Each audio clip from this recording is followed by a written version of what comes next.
বন্ধুরা, আজকের এই গল্পে আপনাদের স্বাগতম। আমি ঈশান। আমাদের পরিবারে ছিল মা, বাবা আর আমি। আগে আমাদের সাথে আমার দিদিও থাকত, কিন্তু দিদির বিয়ের পর বাড়িতে আমরা তিনজনই থাকতাম। আমাদের আবাসনটি ছিল একটি ব্যস্ত এলাকায়। তবে পরে বিভিন্ন কারণে লোকসংখ্যা কমে যায়। যদিও করোনার সময় ছিল তখন, তাই অনেকেই বাড়ি থেকে কাজ করত। এজন্য অনেকে গ্রামে চলে যায়। তবে 2021 সালের পরে ধীরে ধীরে আমাদের সোসাইটি আবার চঞ্চল হয়ে ওঠে। বিভিন্ন উৎসব পুনরায় উদযাপন হতে শুরু করে। আমার মায়ের নাম ছিল মাধুরী। তিনি তার নামের মতোই সুন্দর এবং মুক্ত চিন্তার অধিকারী ছিলেন। মায়ের এক অসাধারণ গুণ ছিল, তিনি যে কোনো পরিস্থিতিতে সঠিক সুযোগের সদ্ব্যবহার করতে পারতেন। তার বুদ্ধি ও কথার ভঙ্গি ছিল অতুলনীয়। কিছুদিন আগেই একটি ঘটনা ঘটেছিল যা আমার জীবনে গভীর প্রভাব ফেলেছে। আমাদের সোসাইটিতে একটি বড় পার্টির পরিকল্পনা চলছিল। আমাদের সোসাইটিতে মোট 10টি বিল্ডিং ছিল, আর সবাই মিলে একসঙ্গে এই উৎসবটি উদযাপনের সিদ্ধান্ত নেওয়া হয়। উৎসবটি ছিল নতুন বছর উপলক্ষে। পার্টির দিন মা একটি উজ্জ্বল লাল রঙের শাড়ি আর স্টাইলিশ ব্লাউজ পরে বের হলেন। তাকে অসম্ভব সুন্দর দেখাচ্ছিল। করোনার সময় মায়ের জীবনযাত্রায় বড় পরিবর্তন আসে। তিনি তার শরীর ও স্বাস্থ্যের প্রতি বিশেষ মনোযোগ দিতে শুরু করেন। প্রতিদিন সকালে তিনি হালকা পোশাক পরে ঘরে বসে যোগব্যায়াম ও প্রাণায়াম করতেন। আমি মুগ্ধ হয়ে মাঝে মাঝে দূর থেকে লুকিয়ে মায়ের এই অনুশীলন দেখতাম। অনুশীলন এর সময় মাকে অনেক সুন্দর আর আকর্ষণীয় লাগত, যা আমার মনকে অনেক প্রভাবিত করত। পার্টির দিন মা ও আমি একসঙ্গে অনুষ্ঠানস্থলে পৌঁছাই। আমাদের সোসাইটির সবাই সেখানে আনন্দে মেতে উঠেছিল। মা ছিলেন খুবই প্রাণবন্ত ও হাসিখুশি। তিনি এই উৎসবের মূল আকর্ষণ হয়ে ওঠেন, কারণ মা সবার থেকে অনেক সুন্দর আর আকর্ষণীয় ছিল সেখানে। আর সাজগোজ করায় তাকে আরও সুন্দর লাগছিল। যতক্ষণ না লোকজন আসতে শুরু করল, পার্টির পরিবেশ ধীরে ধীরে আরও আকর্ষণীয় হয়ে উঠছিল। অন্য মহিলারাও দারুণভাবে সেজেগুজে এসেছিলেন। পুরো জায়গাটা আলো আর আনন্দে ভরে উঠেছিল। কিছুক্ষণ পর ডান্স প্রোগ্রাম শুরু হয়। সবাই একের পর এক মঞ্চে উঠে নাচতে শুরু করল। আমিও নিজের মতো করে পার্টির মাঝে ঢুকে পড়লাম। পার্টির এক কোণে গিয়ে আমি এক বোতল পানীয় তুলে নিই। লুকিয়ে লুকিয়ে পান করতে থাকি। এদিকে নাচের মধ্যে একটা মেয়ের সঙ্গে আমার আলাপ হয়। তার নাম ছিল নেহা। তার হাসি আর কণ্ঠে যেন কিছু আলাদা আকর্ষণ ছিল। সে আমার কাছে এসে কথা বলল এবং এক পর্যায়ে আমাকে প্রস্তাব দেয়। নেহা আমাকে বলল, চলো আমার বাড়ি, আমি তোমার পাশে কিছু সময় থাকতে চাই। আমি তখন এমন অবস্থায় ছিলাম যেখানে আমার নিজের উপর নিয়ন্ত্রণ ছিল না। মন চাইছিল কোনো কিছু নতুন করার। আমরা ঠিক পার্টি ছেড়ে বেরিয়ে যাব, এমন সময় আমার মা সেখানে এসে পৌঁছালেন। মা বুঝতে পেরেছিলেন যে আমি কোথাও লুকিয়ে আছি, আর তিনি আমাকে খুঁজতে খুঁজতে ঠিক সেখানে চলে এলেন। মা আমাকে দেখতে পেয়ে থমকে গেলেন। তার চোখে উদ্বেগ আর কষ্টের ছাপ ছিল। তিনি আমার হাত ধরে বললেন, তুমি কি জানো তুমি কি করতে যাচ্ছ? এই পথে হেঁটো না, জীবনকে নিজের নিয়ন্ত্রণে রাখো। মায়ের কথাগুলো যেন আমার ভিতর গভীর ছাপ ফেলল। পার্টির এক কোণে যখন আমি লুকিয়ে পানীয় পান করছিলাম, তখন হঠাৎ মায়ের গলা শুনতে পেলাম। মা আমাকে খুঁজে পেয়ে ডাক দিলেন। আমি হতবাক হয়ে গেলাম, আর নেহা ভয় পেয়ে চুপচাপ সেখান থেকে চলে গেল। আমি মায়ের দিকে এগিয়ে গেলাম। মা আমাকে দেখে বললেন, এটা কি তোমার পার্টি করার স্টাইল? আমি কিছু বলার আগে মা আমার মুখের দিকে তাকিয়ে বললেন, তুমি কি পান করেছ? তোমার মুখ থেকে তো পানীয়ের গন্ধ আসছে। লজ্জা করে না তোমার? আমি মাকে বোঝানোর চেষ্টা করলাম। বললাম, মা, এটাই আমার প্রথমবার। বছরের এই দিনটা একটু আনন্দ করতে চেয়েছিলাম। মা আমার কথা শুনে শান্ত স্বরে বললেন, আনন্দ করো, কিন্তু এমন গোপনে নয়। যদি কেউ দেখে ফেলে বা জানতে পারে, তবে তোমার বাবার মান-সম্মান কি হবে? নিজের কাজের জন্য পরিবারের মানমর্যাদা নষ্ট করো না। আমি প্রতিশ্রুতি দিলাম, মা, আমি আর কখনো এমন করব না। সবকিছু তোমাকে জানিয়ে করব। মা আমার দিকে তাকিয়ে বললেন, সত্যি বলতে, সমস্যা আনন্দে নয়, সমস্যা তখন হয় যখন তুমি লুকিয়ে কিছু করো। যা করছো তা সঠিক পথে করো। আর বাইরের কারো কাছে এমন কিছু করো না যাতে তারা তোমার বা আমাদের সম্মান নিয়ে কথা বলতে পারে। এরপর আমি মায়ের হাত ধরে বললাম, মা, আজকের দিনটা নষ্ট করো না। তুমি এসো, আমাদের সঙ্গে পার্টিতে যোগ দাও। মা আমার কথায় রাজি হয়ে গেলেন। আমরা আবার পার্টিতে ফিরে গেলাম। মা ধীরে ধীরে স্বাভাবিক হয়ে উঠলেন এবং অন্যদের সঙ্গে কথা বলতে শুরু করলেন। কিছুক্ষণ পরে লোকজন পার্টি ছেড়ে বেরিয়ে যেতে শুরু করল, কারণ ড্রিঙ্কস শেষ হয়ে গিয়েছিল। তখন মা আমাকে একটি টেবিলের কাছে নিয়ে গিয়ে বসলেন। হঠাৎ মা বললেন, আমিও একটা পানীয় চেখে দেখতে চাই। যাও, সেই কোণ থেকে একটি বোতল নিয়ে এসো, যেখানে তুমি আগে ছিলে। আমি মায়ের কথা শুনে অবাক হলাম। আমি বিস্মিত হলেও বোতল নিয়ে এলাম। মা নিজেই 2টি গ্লাসে পানীয় ঢাললেন এবং বললেন, এই সময়ে আনন্দের মাঝেও দায়িত্বশীল হতে শেখা উচিত। আনন্দ করো, তবে কখনো এমন কিছু করো না যাতে নিজের কিংবা পরিবারের সম্মান প্রশ্নবিদ্ধ হয়। মায়ের কথাগুলো আমার মনে গভীর দাগ কাটল। সেই দিনটি শুধু একটা পার্টি ছিল না, বরং জীবনের একটা গুরুত্বপূর্ণ শিক্ষা পেলাম সেই রাতে।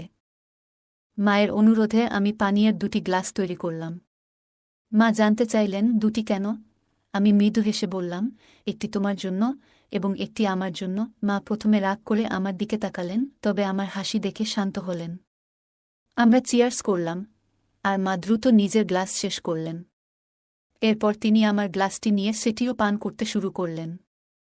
আমি অবাক হয়ে তাকিয়ে রইলাম। 2টি চুমুক পর আমি মায়ের হাত থেকে গ্লাসটি নিলাম এবং বললাম, আমি আরেকটি নিয়ে আসি। মা হেসে বললেন, তাহলে তাড়াতাড়ি যাও।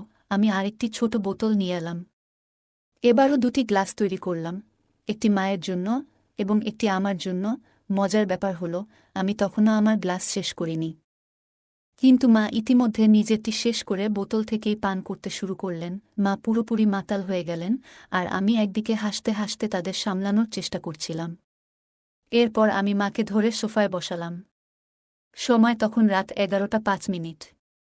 একে একে সবাই ছাদে চলে গেলেন নতুন বছরের শুভেচ্ছা জানাতে। কিন্তু আমি এবং মা নিচে রইলাম, কারণ তিনি তখন কিছুটা অসুস্থ অনুভব করছিলেন। আমি মায়ের পাশে বসে নিউ ইয়ার কাউন্টডাউন শুরু করলাম। ঘড়ির কাঁটা 12টা ছুতেই আমি মাকে জড়িয়ে ধরলাম এবং নতুন বছরের শুভেচ্ছা জানালাম। এটি ছিল আমার জীবনের প্রথমবার যখন আমি মায়ের সঙ্গে এত আপন মুহূর্ত ভাগ করলাম। মায়ের গালে পাউডার আর মেকআপের মিষ্টি সুগন্ধ তখনও আমার মনে গভীর দাগ কাটল। এই রাতটি শুধুই একটি নতুন বছর উদযাপনের জন্য ছিল না, এটি ছিল মায়ের সঙ্গে আমার জীবনের এক নতুন অধ্যায়ের শুরু। মা সেদিন একটু অসুস্থ বোধ করছিলেন। তিনি বললেন, আমার এক হাত ঠিকমতো কাজ করছে না এবং এক হাতে শরীরে চুলকাচ্ছিলেন। আমি দেখে বুঝতে পারলাম তিনি হয়তো একটু অস্বস্তিতে আছেন। আমি তার কাছে গিয়ে বললাম, মা, একটু বসো, আমি তোমাকে সাহায্য করছি। হঠাৎ আমার হাত তার গায়ে লেগে গেল। মা বললেন, কি হচ্ছে? একটু সাবধানে থাকো। আমি সঙ্গে সঙ্গে বললাম, সরি মা, এটা একেবারেই ভুল করে হয়েছে। মা মৃদু হেসে বললেন, ঠিক আছে, এমন ছোটখাটো ব্যাপারে চিন্তা করো না। এরপর আমি তাকে আরাম দেওয়ার জন্য পাশে বসে তার সাথে কথা বলতে শুরু করলাম। তারপর তিনি বললেন, আমি তখন থেকেই তোমাকে লক্ষ্য করছি। আমার শরীর চুলকাচ্ছিল, তাই আমি চুলকিয়েছি, কিন্তু তোমার দৃষ্টি সেদিকে চলে গেছে। তখন আমি আবার ক্ষমা চাইলাম এবং বললাম, এটা আর কখনো হবে না। তিনি বললেন, আমি তোমাকে ক্ষমা করছি না, শুধু একটু রাগ হচ্ছিল। তারপর তিনি আমাকে ঠাট্টা করে বললেন, আমার ছেলে ভয় পেয়ে গেছে, আমার ছেলে ভয় পেয়ে গেছে, তিনি ইচ্ছাকৃতভাবে এটি করছিলেন। তারপর আবার ঠাট্টা করে বললেন, এখন কেমন লাগছে? আমি বললাম, খুব ভালো লাগছে। এরপর তিনি আমাকে সোফায় ঠেলে দিলেন এবং বললেন, এখন দেখো আমাকে কেমন লাগছে। আমি মাকে দেখে বললাম, মা, তোমাকে আজ খুব সুন্দর লাগছে। মা মজা করে পোজ দিয়ে বললেন, আমাকে দেখো, আমি কি মডেলের মতো লাগছি?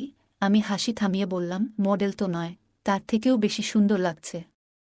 তখন মা ঠাট্টা করে বললেন, তাহলে কি আমি সেই মেয়েটির থেকেও সুন্দর যার সঙ্গে তুমি তখন গল্প করছিলে? আমি লাজুকভাবে হেসে বললাম, মা, তুমি সবার থেকে আলাদা, তোমার তুলনা হয় না। মা হেসে বললেন, ভালো করে বলো, সত্যি কথাই বলছো তো? আমরা দুজনই হেসে উঠলাম এবং সেই মুহূর্তটা খুব আনন্দময় হয়ে উঠল। আমি মাকে বললাম, মা, তোমার তুলনা কারো সঙ্গেই করা যায় না। মা মজা করে বললেন, তাহলে বলো, সেখানে কি এত পছন্দ করেছিলে? আমি হেসে উত্তর দিলাম, কিছু না মা, শুধু মজার ছলেই কথা বলছিলাম। মা হাসি দিয়ে বললেন, সব ঠিক আছে। আজ রাতটা একটু ভিন্নভাবে শুরু করি, নতুন বছরের আনন্দে মেতে উঠি। তখন আমি মজার ছলে বললাম, তুমি কি প্রস্তুত? মা মজা করে বললেন, আর যদি প্রস্তুত না থাকি? আমরা দুজনেই হেসে উঠলাম এবং সেই মুহূর্তটা হাসিঠাট্টায় ভরে গেল। রাতে মা বললেন, তুমি কি সত্যি আমাকে সারা রাত এভাবে ধরে রাখবে? আমি মজা করে বললাম, হ্যাঁ, কেন নয়। তিনি হেসে আমার গালে মৃদু চিমটি কেটে বললেন, তোমার তো সবসময় তাড়াহুড়ো থাকে। আমি তাকে সান্ত্বনা দিয়ে তার ঘরের দিকে নিয়ে যেতে শুরু করলাম। তিনি হেসে নামমাত্র বাধা দেওয়ার ভান করলেন, কিন্তু তা ছিল মজার ছলে। ঘরে পৌঁছে আলো জ্বালিয়ে তিনি বললেন, এখন কি করব বলো? আমি মজার ছলে বললাম, আরাম করে ঘুমানোর সময় হয়েছে মা। তিনি একটু চিন্তিত ভঙ্গিতে বললেন, তবুও এত দেরি করে ঘুমানো কি ঠিক হলো? আমি হাসি মুখে বললাম, আজকের রাতটা বিশেষ মা। একটু মজা করলে ক্ষতি নেই। আমরা দুজনেই হেসে উঠলাম, আর সেই মুহূর্তটা আনন্দে ভরে উঠল। তখন সে বলল, কিন্তু আমার তো জানা থাকবে, পরে যদি খারাপ লাগে। এখন হয়তো ভালো লাগছে, কিন্তু ভবিষ্যতে এই সম্পর্কের দিকটা হয়তো বদলে যাবে। আমি বললাম, তোমার প্রতি আমার অনুভূতি সত্যি। আমি অনেকদিন ধরে তোমার পাশে আছি, একজন ভালো বন্ধুর মতো।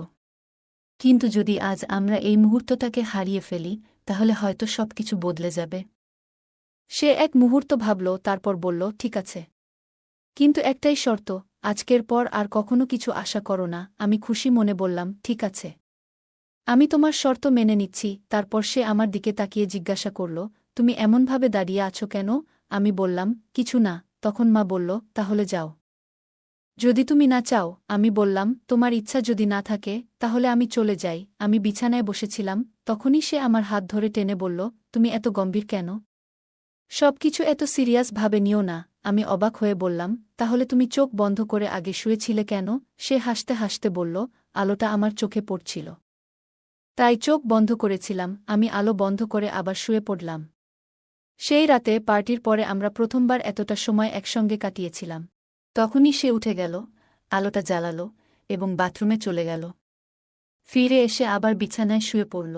আমি তাকে দেখে বললাম, মা, তুমি খুব সুন্দর লাগছ। সে হাসি দিয়ে বলল, এখন তো আমি আগের থেকে অনেকটাই রোগা হয়েছি, তাও কি তোমার কাছে ভালো লাগি? আমি বললাম, তুমি যেভাবেই হও, সবসময় আমার কাছে সুন্দর। আমি মাকে বললাম, তুমি সবসময় সুন্দর লাগো। মা মুচকি হেসে বললেন, আজ তোমার বাবা আসছে না, আমরা দুজনে একসঙ্গে সময় কাটাবো। দরজাটা বন্ধ করে দাও, আর বাইরে যাওয়ার দরকার নেই। আমি বললাম, মা, তুমি তো অনেক স্মার্ট। আমি ভেবেছিলাম তুমি পুরনো ধাঁচের মানুষ। মা হেসে বললেন, আমি এমন নই। আমি নিজের মতো করে চলি। তোমার যদি কিছু মনে হয়, নির্দ্বিধায় আমাকে বলো। আমি বললাম, আমার তোমাকে নাম ধরে ডাকতে ইচ্ছা করছে। মা বললেন, দেখো। আমি প্রথমবার তাকে তার নাম ধরে ডাকলাম, আর আমরা দুজনে হেসে উঠলাম। হাসতে হাসতে আমি বললাম, মা, তোমার আর বাবার কথাবার্তা এখন খুব একটা হয় না, তাই না? মা হেসে বললেন, হ্যাঁ, এখন খুব কম হয়। মাসে ১-২ বার, তাও সময় বের করা মুশকিল। আমি বললাম, সত্যি? মা মাথা নেড়ে বললেন, হ্যাঁ, সত্যি। আমরা আবার হেসে উঠলাম। কিছুক্ষণ পর আমি মাকে জিজ্ঞাসা করলাম, মা, তোমার কি প্রয়োজন? মা মুচকি হেসে বললেন, তুই আমার ছেলে, আমি তোকে সবকিছু বলতে পারি। আমি বললাম, তাহলে আজকের রাত শুধু আমাদের জন্য। আমরা একে অপরের মুখোমুখি বসে গল্প করতে শুরু করলাম। মা আমাকে তার তারুণ্যের দিনগুলোর কথা বললেন, কিভাবে তিনি অনেক কঠিন সময় পার করেছেন এবং সবকিছু সামলেছেন। আমি তার কথা শুনলাম এবং আমার মনের কথাগুলোও তাকে জানালাম। আমি মাকে এমন কিছু কথা বললাম, যা আগে কখনো কাউকে বলিনি। মা গভীরভাবে আমার কথা শুনলেন এবং তারপর বললেন, তুই জানিস আমি তোর জন্য কত গর্বিত। তুই সবসময় আমার পাশে থেকেছিস। আজ আমরা শুধু একে অপরের সাথে সময় কাটাবো। আমি মাকে জড়িয়ে ধরে বললাম, মা, তুমি পৃথিবীর সেরা। তারপর আমরা দুজনে একসাথে বসে গল্প করলাম, পুরনো দিনের কথা স্মরণ করলাম, একসঙ্গে হাসলাম আর মন খুলে কথা বললাম। কিছুক্ষণ পরে মা বললেন, এবার চল, ঘুমানোর সময় হয়ে গেছে। আমি মাকে বিছানায় শুইয়ে দিলাম এবং পাশে গিয়ে শুয়ে পড়লাম। আমরা দুজনে চোখ বন্ধ করলাম এবং একে অপরের সান্নিধ্যের উষ্ণতা অনুভব করলাম। সেই রাতের গভীর নিস্তব্ধতায় আমি অনুভব করলাম, আমার জীবনে মায়ের গুরুত্ব ঠিক কতটা। সে সবসময় আমাকে কাছে রাখে, যেন আমি তার জীবনের একটি গুরুত্বপূর্ণ অংশ। আমি জানি তার জন্য আমি ঠিক কী, কিন্তু মাঝে মাঝে আরও ভালোভাবে বুঝতে চাই। পরের দিন সকালে যখন আমার ঘুম ভাঙল, আমি দেখলাম মা এখনও গভীর ঘুমে। তার মুখে এক ধরনের প্রশান্তি ছিল, যা দেখলে যে কারোর মন শান্ত হয়ে যাবে। আমি ধীরে ধীরে উঠে বিছানার চাদর ঠিক করে দিলাম, যেন সে আরাম করে ঘুমাতে পারে। রান্নাঘরে গিয়ে আমি তার জন্য চা বানাতে শুরু করলাম। চায়ের কাপের ভাপ উঠছিল, আর তার সাথে আমার মনে হচ্ছিল আজকের দিনটা তার জন্য একটু বিশেষ করে তুলি। যখন সে ঘুম থেকে জাগল, আমি চা নিয়ে তার ঘরে ঢুকলাম। মৃদু হাসি দিয়ে বললাম, গুড মর্নিং মা। চা নিয়ে এসেছি তোমার জন্য। মা একটু অবাক হয়েও আনন্দিত হলেন। তিনি হাসিমুখে বললেন, গুড মর্নিং আমার লক্ষ্মী ছেলে। তুমি এভাবে আমার জন্য চা বানিয়েছ? এটা তো চমৎকার শুরু। আমরা একসঙ্গে বসে চা খেলাম। সেই দিন থেকেই আমাদের সম্পর্ক আরও গভীর হতে শুরু করল। আমরা প্রতিদিন একে অপরের সঙ্গে আরও বেশি সময় কাটানোর চেষ্টা করতাম।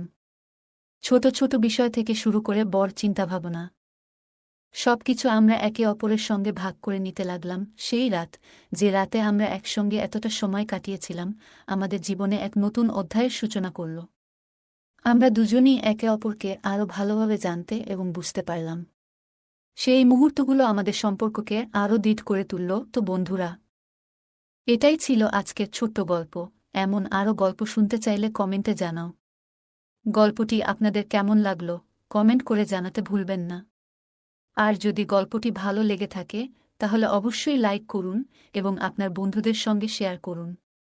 এমন আরও আকর্ষণীয় গল্পের জন্য আমাদের চ্যানেলটি সাবস্ক্রাইব করুন এবং বেল আইকনটি ক্লিক করতে ভুলবেন না, যাতে আমাদের কোনো গল্প মিস না হয়। ধন্যবাদ।